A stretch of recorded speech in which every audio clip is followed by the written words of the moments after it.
Jake Morrison stood in the center of the massive chamber, feeling smaller than he had ever felt in his life. The walls stretched up so high that he could not see the ceiling, and strange lights danced across surfaces made of materials he did not recognize.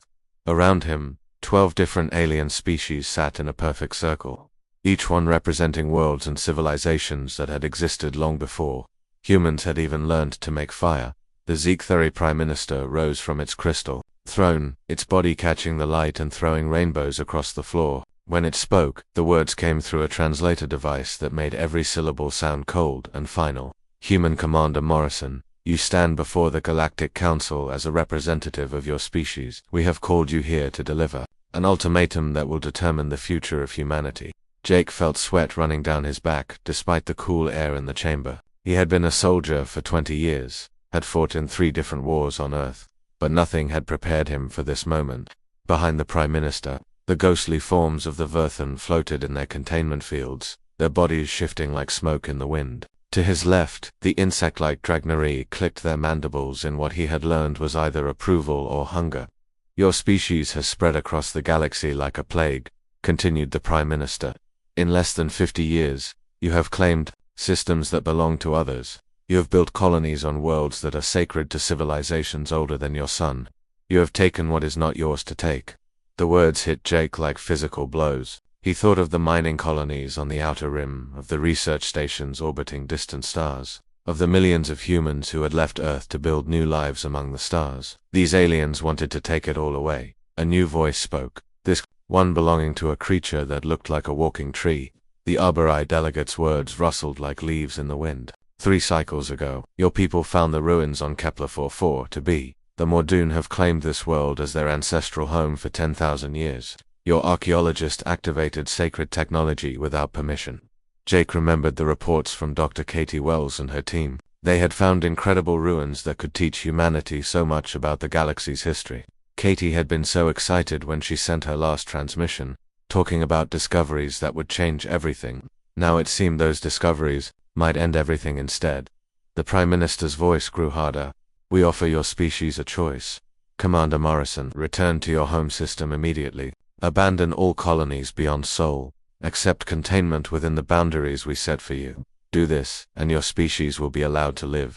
And if we refuse? Jake asked, though he already knew the answer. The Dragnari War Marshal stepped forward, its forearms spreading wide to show weapons that could tear a man apart. Then you will face the combined fleets of the Galactic Alliance. No species has ever stood against our united power. Your ships are primitive, your weapons are weak, your people are few. You will be swept away like dust before the wind. Jake looked around the circle of alien faces. Some showed what might have been pity, others displayed clear hostility. A few seemed simply bored, as if his entire species was nothing more than a minor problem to be solved quickly. On the viewing screen mounted on the far wall, he could see Admiral Lisa Hayes watching from the human ship in orbit. Her face was tight with worry, but her eyes showed the same determination that had gotten humanity this far. How long do we have to decide? Jake asked. 72 hours, the Prime Minister said. Return to your ship. Carry our words to your leaders. When you return, bring us their answer. As Jake turned to leave, the War Marshal called out behind him. Tell your people that mercy is not weakness, Commander. We could destroy your species without offering this choice. Consider carefully whether pride is worth extinction. Jake walked through the corridors of the alien ship, his footsteps echoing in the strange architecture. He passed windows that showed the vast fleet assembled outside, thousands of ships from dozens of different worlds. Each vessel was larger and more advanced than anything humanity had ever built. The message was clear: resistance was impossible. But as he reached his shuttle, Jake found himself thinking not about the size of the alien fleet, but about the faces of his children back on Earth. He thought about the colonists on New Montana, who had spent their life savings to buy passage to a world where they could build something new. He thought about the researchers on Europa Station, who were so close to unlocking the secrets of faster-than-light communication. The aliens had given humanity a choice. They seemed to think it was generous, offering survival in exchange for freedom. As Jake's shuttle pulled away from the massive alien ship, he wondered if they truly understood what they had done. In all of human history, when given the choice between safety and freedom, humans had made the same decision again and again. The journey back to Earth would take 18 hours. 18 hours to think about what he would tell the leaders of His species, 18 hours to consider whether the aliens had offered humanity salvation or simply revealed their own fatal misunderstanding of human nature. President Carol Thompson stood at the head of the emergency council table, her hands pressed flat against the polished surface as she studied the faces of Earth's most powerful leaders. The secure bunker beneath Geneva had been built to withstand nuclear war, but the threat they faced now came from the stars themselves. Through the reinforced walls, she could hear the distant hum of the defense grid powering up for the first time in decades. General Rick Davis slammed his fist on the table, making the coffee cups jump. We cannot let them cage us like animals. Humanity has fought for freedom since the dawn of civilization. We did not crawl out of caves and build starships just to surrender at the first sign of trouble. And what exactly do you propose we fight them with? Chief Diplomat Nancy Foster shot back. Did you see the intelligence reports? 12 different species, thousands of ships, technology we barely understand. This is not a war we can win through courage alone. Jake Morrison had arrived 3 hours ago aboard Captain Tony Clark's fastest ship, still wearing the formal uniform he had put on to meet with the Galactic Council. The weight of their ultimatum seemed to press down on everyone in the room like a physical force. 72 hours had become 68 hours, and every minute that passed brought them closer to a decision that would determine humanity's fate. Dr. Alex Reed, head of the Strategic Analysis Division, activated the holographic display above the conference table. The three-dimensional map showed human settlements spread across 47 star systems, each one a dot of light in the vast darkness of space. We have 6 million people living outside the Sol system, he said quietly. Miners, researchers, farmers, engineers, entire families who have never seen Earth. The aliens want us to abandon them all. Senator Bill Hayes, his face pale with exhaustion, leaned back in his chair. Perhaps we should consider their offer seriously. Survival is better than extinction. We could rebuild, grow stronger, find another way to expand in the future. Colonel Frank Moore stood up so quickly his chair scraped against the floor. Rebuild under whose rules? Grow stronger? How? They want to put us in a cage. Senator, once we accept containment, what stops them from making the cage smaller whenever they choose? Director Helen Ross had been quiet throughout most of the debate, but now she opened a sealed folder that only 3 people in the room were authorized to see. There are things we have not discussed yet. Projects that have been classified at the highest levels. Dr. Reed, show them what we found on Titan. The holographic display changed, showing technical blueprints that made several council members lean forward in surprise. Jake recognized some of the designs from intelligence briefings, but seeing them laid out in detail was startling. Weapons that could punch through alien armor, shields that could deflect energy beams, ships that could move faster than anything currently in the human fleet. Engineer Sam Parker cleared his throat nervously. We have been reverse engineering alien technology for 8 years. Not from hostile sources, but from crashed probes and abandoned equipment we found drifting in space. Most of it was broken or incomplete, but we learned enough to make improvements. Dr. Maria Santos, the physicist who had been working on the most sensitive projects, activated another display. The dark matter manipulation system is ready for testing. If our calculations are correct, we can create weapons that will surprise our enemies. They have never faced technology like this because we developed it differently than they did. President Thompson studied the technical data, her expression unreadable. How many ships could we equip with these new systems? 300 vessels could be retrofitted within 6 months, Sam Parker replied. But we would need to start immediately, and we would need to commit every resource we have. The room fell silent as everyone absorbed the implications. 300 ships against thousands seemed like madness, but Jake found himself remembering something the Draknari War Marshal had said. No species had ever stood against the united power of the Galactic Alliance. Perhaps that was because no species had ever chosen to fight the way humans fought. Ambassador Julie Pierce, who would be responsible for delivering humanity's answer to the aliens, spoke for the first time since the meeting began. We need to understand what we are really choosing between. This is not just about territory or resources. They want us to accept that our place in the galaxy will be determined by others. They want us to agree that human dreams and human ambitions matter less than their comfort and convenience. General Davis nodded grimly.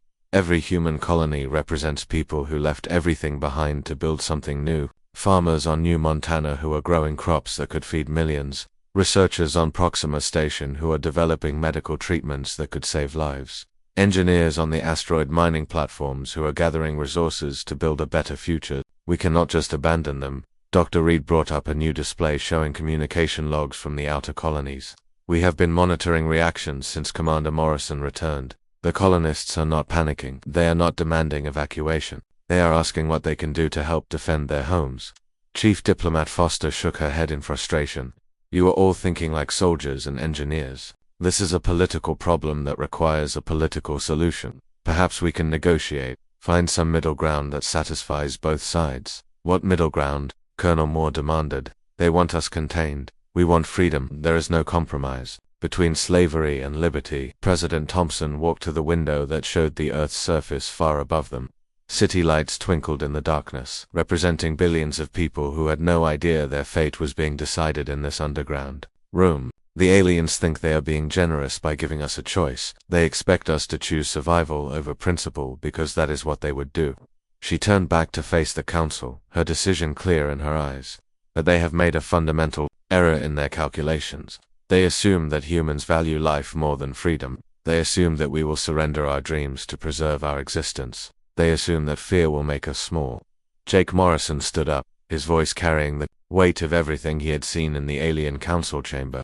Admiral Hayes is assembling the fleet. Captain Ben Carter's ship is already moving toward the outer colonies to coordinate defenses. Dr. Katie Wells is still on Kepler 4 for Tubi, and she sent a message saying she would rather die studying the ruins than live knowing she had been forced to abandon them. President Thompson nodded slowly. Then our answer is clear. Ambassador Pierce, when you return to the Galactic Council, tell them that humanity appreciates their offer. Tell them we are grateful they gave us a choice, and tell them we choose freedom. The decision was made. In 36 hours, Ambassador Pierce would deliver humanity's response to the most powerful alliance in the galaxy. The aliens had expected fear and surrender. Instead, they would receive something they had never encountered before, a species that considered freedom worth any price. War Marshal Kethmer of the Drakneri stood before the tactical display in his flagship's command center, his four arms moving independently as he manipulated different sections of the holographic map.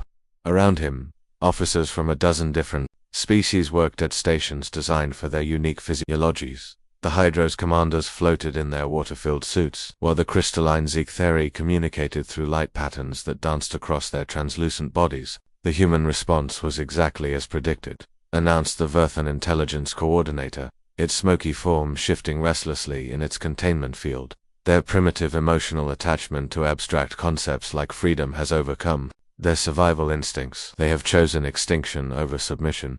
The War Marshal's mandibles clicked in satisfaction.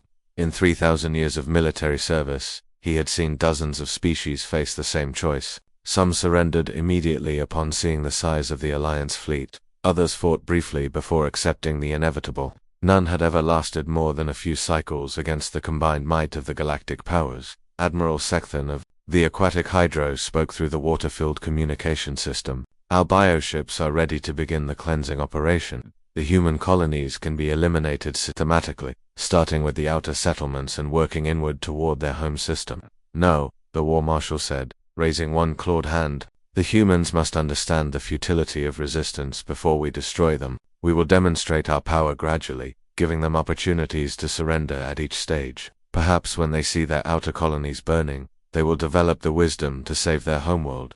On the viewing screen, Alliance ships continued to arrive at the rallying point near the edge of human space.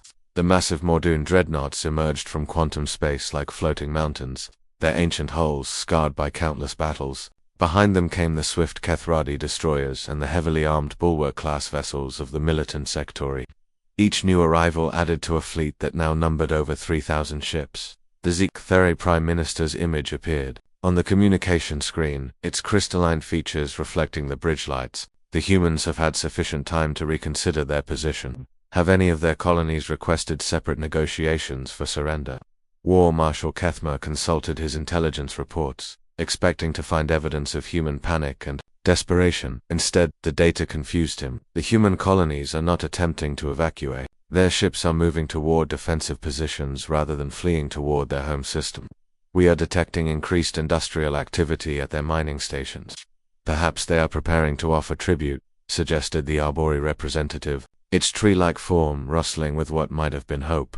Many species attempt to buy mercy with resources, but the sensor data told a different story. Captain Steve Miller's mining station at Omega-7 had ceased all mining operations and was instead manufacturing something the Alliance sensors could not identify.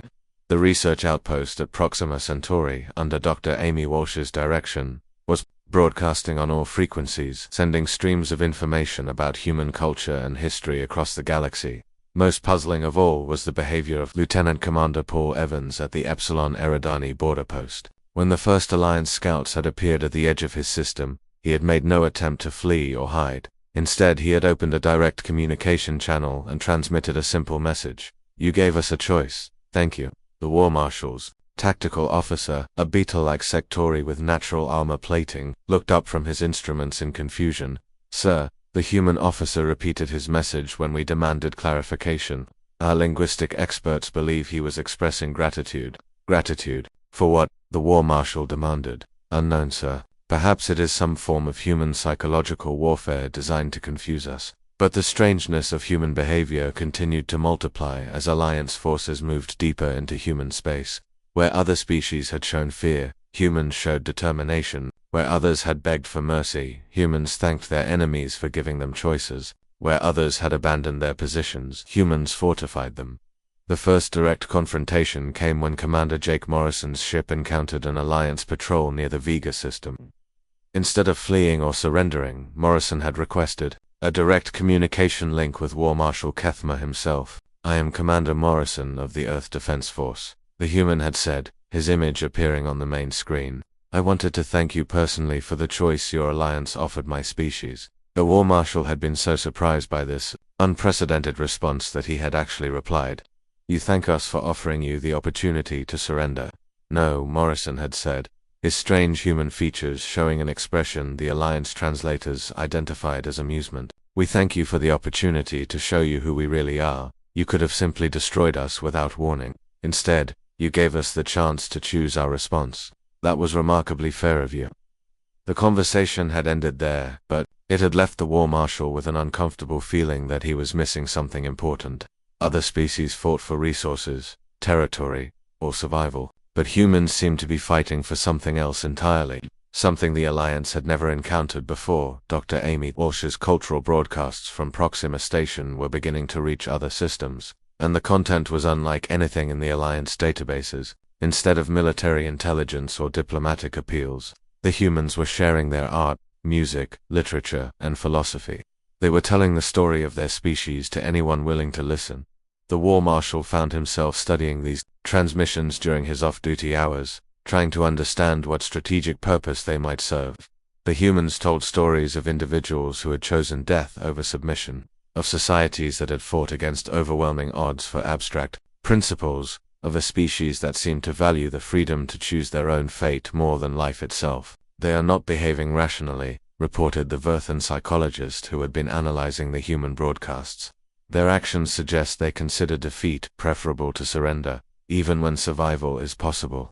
The Hydro's admiral's response rippled through the water of his communication tank. "Perhaps they do not understand the true scope of our power. Once they witness the destruction of their first colonies, they will develop proper fear."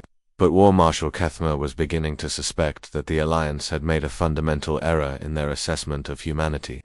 They had assumed that offering a choice between surrender and destruction would be seen as mercy. They had expected gratitude to lead to submission. Instead, the humans seemed genuinely appreciative of being allowed to choose their own response to the ultimatum. As the Alliance fleet moved toward the first human targets, the War Marshal found himself wondering if there was something about the nature of choice itself that the Alliance had never understood. Every species they had conquered had been given the same ultimatum, but none had ever thanked them for it. The humans had called their offer fair. And perhaps that was the key to understanding their incomprehensible behavior. In giving humanity a choice, the Alliance had inadvertently treated them as equals rather than inferiors, and now they were about to discover what happened when humans felt they were fighting a fair fight for something they truly believed in. Admiral Lisa Hayes stood on the bridge of her flagship watching the tactical display show 3,000 enemy ships approaching the Vega system. Her own fleet numbered barely 200 vessels, a mix of retrofitted civilian ships and the few military vessels humanity had managed to build since reaching the stars. Any rational analysis suggested the coming battle would be over in minutes, but Lisa had stopped believing in rational analysis the moment humanity had chosen to fight. Captain Dan Wright's fighter squadrons were already launching from their carriers, small craft that looked like toys compared to the massive alien dreadnoughts bearing down on them. In the engineering sections of every human ship, teams led by officers like Captain Ben Carter worked frantically to install the new weapons systems that Dr. Maria Santos and engineer San Parker had developed from reverse-engineered alien technology. "Admiral, we are receiving a transmission from War Marshal Kethma," reported Lieutenant Sarah Johnson from the communications station. "He is offering us one final chance to surrender before the battle begins." Lisa activated the main screen, and the fearsome visage of the Drachnary War Marshal appeared before her. His forearms were spread wide, and what she had learned was a gesture of dominance, while his mandibles clicked with what might have been anticipation or hunger. "Human Admiral Hayes," the War Marshal said, his voice carrying the weight of 3,000 years of military victories, "you cannot possibly believe your small force can stand against the might of the Galactic Alliance. Order your ships to stand down, and we will grant you the honor of dying quickly rather than being slowly torn apart." Lisa looked around her bridge at the faces of her crew. These men and women had volunteered to serve aboard ships that were outgunned, outnumbered, and facing enemies with technology centuries ahead of their own, yet she saw no fear in their eyes, only the same determination that had driven humans to climb mountains simply because they were there. "War Marshal Kethma," she replied, "we appreciate your concern for our welfare, but we must respectfully decline your offer. We have made our choice, and we intend to see it through." The alien commander's confusion was visible even across the species barrier. "You choose death over submission. This is not rational behavior." "Perhaps not," Lisa agreed, "but it is human behavior. You gave us a choice, and this is what we chose. We are grateful for the opportunity to show you who we really are." The transmission ended, and the Alliance fleet began its attack. Lisa watched as massive energy beams lanced across space, each one carrying enough power to vaporize a city. The first human ships to be hit disappeared in brilliant flashes of light, their crews dying in an instant. But even as they died, those ships were gathering crucial data about alien weapons and defenses. Captain Chris Anderson led a squadron directly into the heart of the enemy formation, not to attack, but to perform the most detailed scans possible of every alien ship type. His vessels were destroyed one by one, but each sacrifice revealed weaknesses in alien armor, gaps in their shielding, and patterns in their tactical formations. "Anderson's team is transmitting scan data even as their ships are being destroyed," reported Dr. Kevin Walsh from the analysis station. "They are treating this battle like a scientific experiment, gathering intelligence even while they die." The information flowing back to the human fleet was invaluable, but it came at a terrible cost.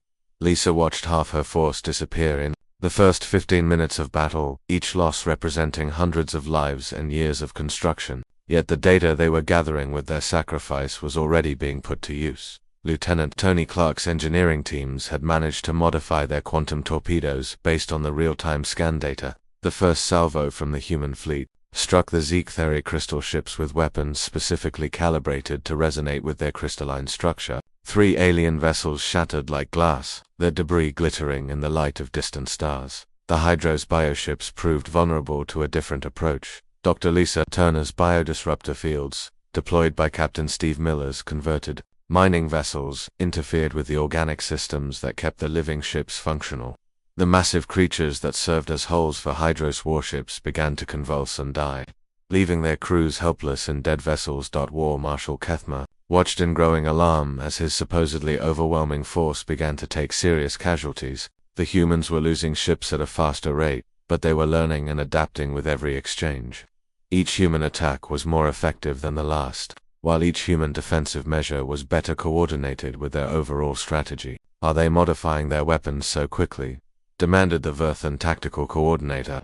"Our intelligence indicated that human technology was primitive and inflexible." The answer came from an unexpected source. Dr. Amy Walsh's cultural broadcasts from Proxima Station had been intercepted and analyzed by Alliance cryptographers and buried in the streams of human art and literature was technical data about human manufacturing and engineering capabilities. The humans were not just fighting with existing weapons, they were inventing new ones during the battle itself.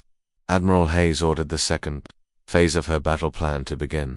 The surviving human ships scattered in all directions, appearing to flee in panic, but this was not a retreat, it was a repositioning.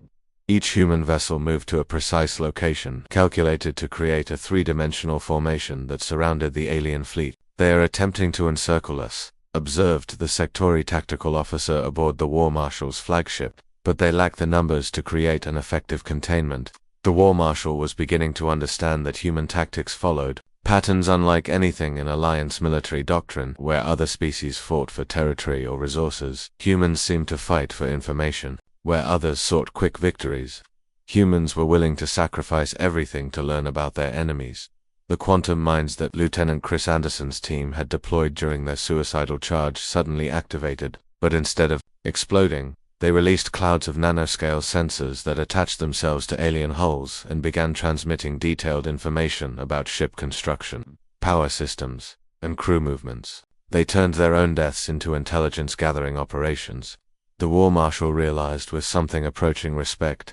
Every ship they lost was positioned to maximize the data they could collect about our capabilities. The human fleet had been reduced to fewer than 50 operational vessels, but those ships now carried weapons specifically designed to exploit the weaknesses they had discovered through sacrifice and study. The third wave of human attacks struck with precision that seemed impossible given their technological disadvantage. Captain Ben Carter's modified destroyer managed to disable Mordoon Dreadnought by targeting the specific energy coupling that his ship's sensors had identified during earlier scans.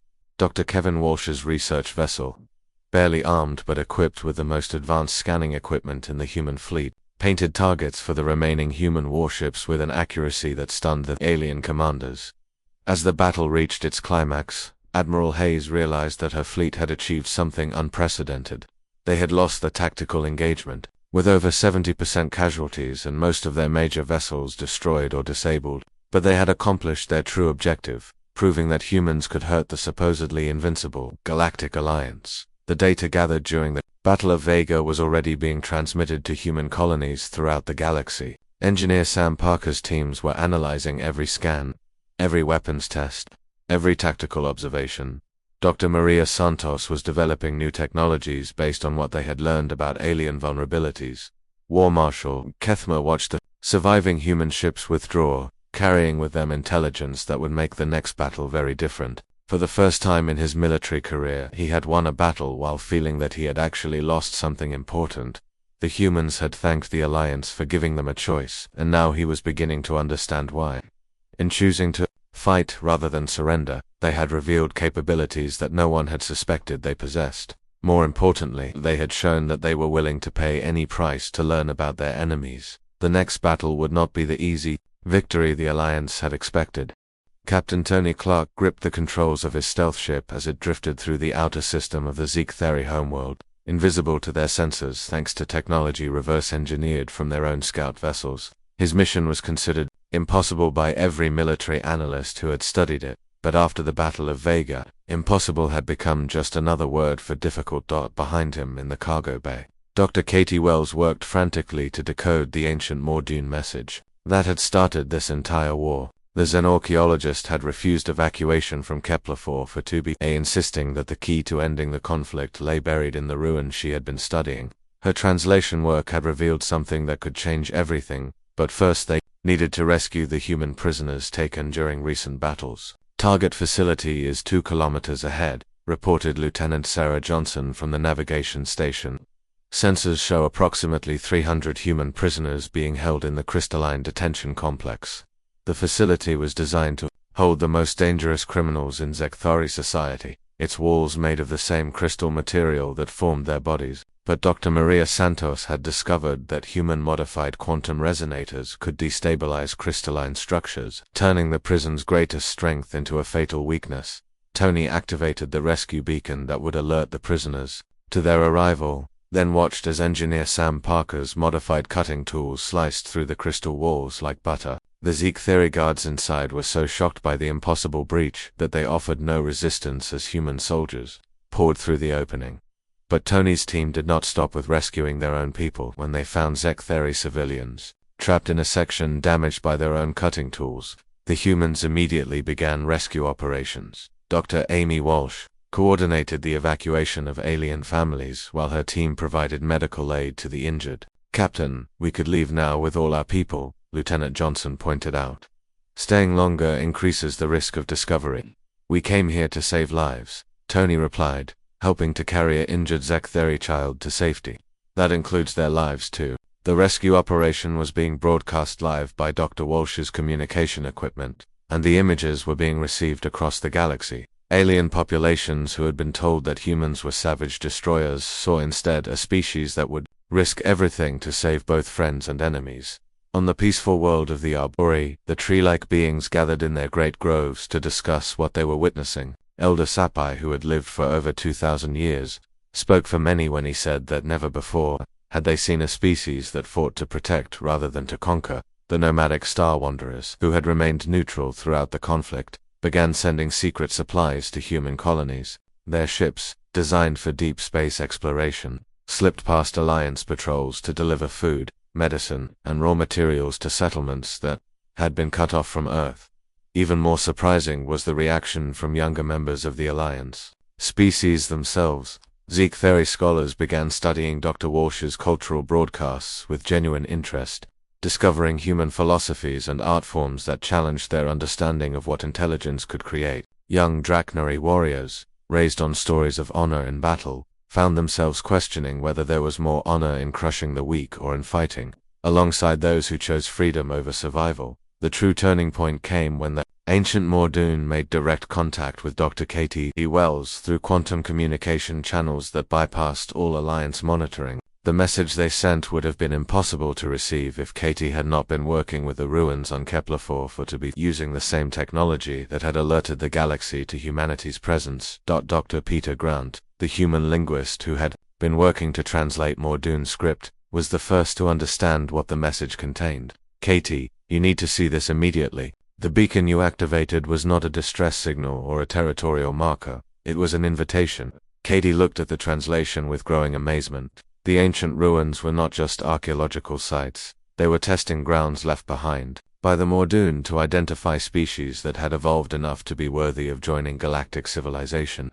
The beacon was designed to activate only when touched by beings who approached the ruins with curiosity and respect rather than greed or conquest. The Mordoon have been waiting for 10,000 years for someone to pass their test, Katie realized. They wanted to find a species that would explore their heritage without destroying it, that would seek knowledge without claiming ownership. The message continued with revelations that shattered the Alliance's justification for the war. The Mordoon explained that they had never claimed Kepler-4 to be as an exclusive territory. Instead, they had hoped that someday a worthy species would find their ruins and prove themselves ready to inherit the knowledge contained within. Information was broadcast across the galaxy. The reaction was immediate and dramatic. The Mordoon withdrew from the Galactic Alliance, declaring that humanity had passed the test their ancestors had designed.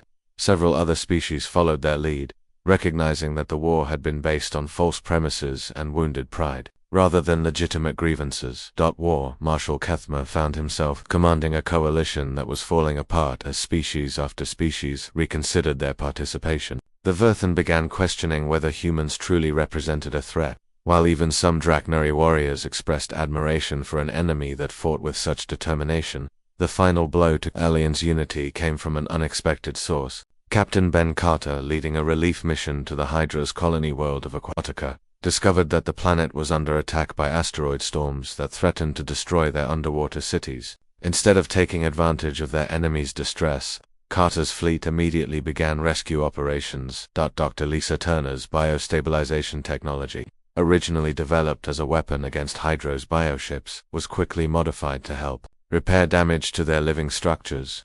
Human engineers worked alongside Hydra's technicians to develop solutions that neither species could have created alone. The sight of human and Hydra's crews working together to save alien civilians was broadcast throughout the galaxy, providing undeniable proof that humans fought to protect life rather than destroy it. The images of human soldiers sharing their rations with Hydra's children, of human doctors treating alien patients, of human engineers rebuilding homes for their former enemies, created a narrative that no amount of propaganda could counter. Lisa Hayes, now commanding a fleet reinforced by vessels from sympathetic alien species, received a message from the Galactic Alliance High Command. Several member species were demanding an immediate ceasefire and negotiations. The war that was supposed to demonstrate alliance supremacy had instead revealed deep divisions within their coalition. "They are discovering what we learned long ago," observed President Carol Thompson during a secure communication with her military commanders. "Unity based on fear and domination is fragile. Unity based on shared values and mutual respect is unbreakable." The humans had chosen to fight not because they loved war, but because they loved freedom. In doing so, they had revealed to the galaxy what was possible when species worked together as equals rather than as conquerors and conquered. The Alliance's greatest weapon, their unity, was becoming their greatest weakness as member species began to question whether might truly made right. That War Marshal Kethma looked at the strategic displays, showing Alliance fleets scattered and demoralized, their member species questioning orders and some openly defecting to the human cause. The choice the Alliance had given humanity was revealing consequences that no one had anticipated. The humans had thanked them for that choice, and now he finally understood why. President Carol Thompson stood in the command center beneath Geneva, watching as the final battle for humanity's future played out in the space around Earth, above her planet. The remaining forces of the Galactic Alliance had gathered for one last desperate assault, led by War Marshal Kethma and the species that still believed in conquest through force. But this was not the same war that had begun months ago, and these were not the same humans the aliens had first threatened. The quantum communication networks that Dr. Maria Santos had developed now connected every human settlement across dozens of star systems, from the mining stations in the asteroid belts to the research outposts orbiting distant stars. Every human in the galaxy knew exactly what was happening and exactly what they needed to do. Admiral Lisa Hayes commanded the defense of Earth from her flagship, but her fleet was unlike anything the Alliance had faced before. Alongside human vessels flew ships from the Mordoon who had declared humanity worthy inheritors of ancient knowledge. The peaceful Arbori contributed their living ships that could repair damage in real time. Even former Alliance members like the Star Wanderers had sent vessels to defend the world that had chosen freedom over survival. "Enemy fleet dropping out of quantum space," reported Captain Dan Wright from his fighter squadron. "I count 800 vessels, mostly Dragnarian Vathun. They are forming attack formations around the outer planets." War Marshal Kethma's voice echoed across all communication channels as his remaining forces prepared for what he knew would be his final battle. "Humans of Earth, you have corrupted the unity of the galaxy with your poisonous ideas about choice and freedom. Today we will cleanse the stars of your influence and restore proper order to civilized space." President Thompson activated the planetary broadcast system, her words reaching not only the human defenders but also the alien forces preparing to attack. "War Marshal Kethma, we thank you once again for the choice you gave our species. That choice has revealed to the galaxy what is possible when beings are free to determine their own destiny." The battle began with the fury of desperate enemies who knew they were fighting for the survival of their worldview. Drachnary warships, their hulls bristling with weapons designed to tear through any known defense, launched their assault on the human fleet. Verthon vessels phased in and out of normal space, striking at targets that could not return fire against enemies they could not touch. But the defenders were ready for them. Engineer Sam Parker's quantum resonance weapons, now mounted on ships from a dozen different species, struck the Dragnary vessels with precisely calibrated frequencies that overloaded their organic armor systems. Dr. Kevin Walsh's gravitational field generators pulled the phasing Vathun back into normal space where they could be engaged by conventional weapons.